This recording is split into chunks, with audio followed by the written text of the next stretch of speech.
You ever get the feeling like you're walking a tightrope with gasoline below and everyone's waving a match? Because that's what this feels like. I didn't really want to get too deep into it because I didn't want to speak before the facts came out. But now that there's more than enough out there, I feel like it's kind of time to address it. But I'm not going to play it safe today, because what just happened was terrorism. And if we're going to call ourselves moral, principled people, we have to say that out loud. Even when it's inconvenient. Even when it makes some of the people we agree with angry. A wise guy, eh? Salutations, fellow nerds. I'm Rick Y, and today is June 4th, 2025. So, what happened? A man claiming to stand against Zionism launched a targeted attack against Jewish civilians. Not IDF soldiers, not government officials, just people, families, children. He didn't go after a military site. He didn't storm a weapons depot. He went after regular human beings because of who they were, or who he thought they were. That's terrorism, and you can call it by its name.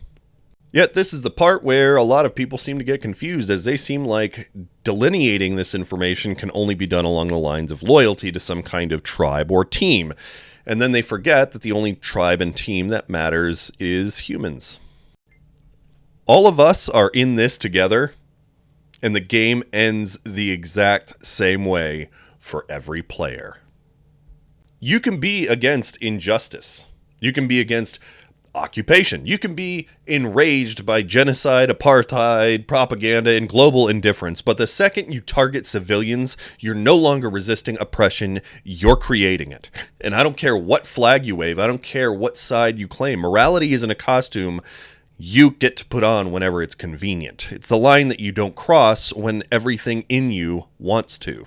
The problem is there is an extreme lack of nuance, and it just betrays a person's innate need to simplify overly complex and violent situations. Let's get something real clear about this. Being anti-Zionist is a political stance. It's criticizing the ideology of a nationalist movement that supports a Jewish ethno-state, often at the expense of others' lives and land. It's not the same as being anti-Semitic. And if you can't separate the Israeli government from the Jewish people, that's not solidarity. It's bigotry, wearing a mask, and frankly, it's also a cop-out. Because if the IDF and Israeli state are supposed to represent all of Judaism, then by that logic, what we are witnessing is a holy genocide, a government-led campaign to erase the Palestinian identity. And if that sounds inflammatory, ask yourself, how exactly is this different from a religious jihad or, dare I say, an inquisition? I'm not the one blurring the line between faith and violence. You are.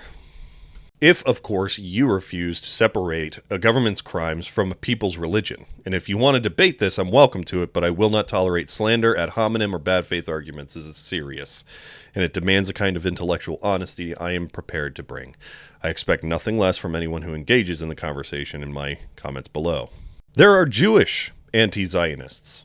And there are Israeli activists who risk their lives to protest the occupation of Gaza. There are people in every corner of this fight who are actively trying to do the right thing.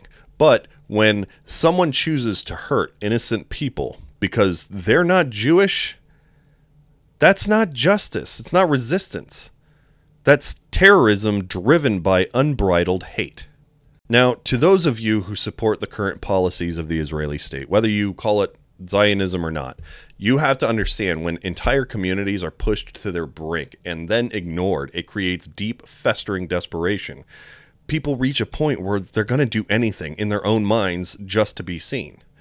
Now, let me get something super clear, okay?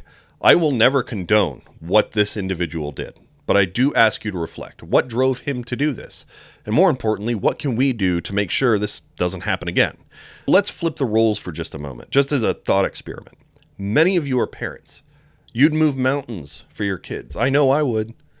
So what happens when a foreign-backed government drops U.S.-supplied munitions on your children? Are you going to write a strongly worded letter? Or are you going to break? I've seen Americans barge into pizza shops with rifles ready to rescue kids from a basement that didn't even exist. Yet we act shocked when someone who's been watching their people suffer and die for decades lashes out in real life. That's the height of our collective Western hubris. And I'm not naive. I know what's coming. This attack will be used by bad faith politicians and propagandists to smear every critic of Israeli policy as dangerous. They'll use it to shut down protests, to further decriminalize dissent, to justify more surveillance, more violence. Already happens. One person's horrific actions will be weaponized against millions of peaceful activists. So if we don't speak up and draw that line ourselves, someone else is going to draw that line for us. And we're not going to like where they place it. Look, we're living in a time when people are desperate for justice, when they feel like the powerful are untouchable, when horror has become a live stream. But if our answer to horror is more horror, then what are we even fighting for? I don't want revenge. I want peace. I want accountability. I want children to grow up without learning to hate before they learn to read. That's why we have to be better than this. And if you agree, say something. Share this video. Talk to your friends.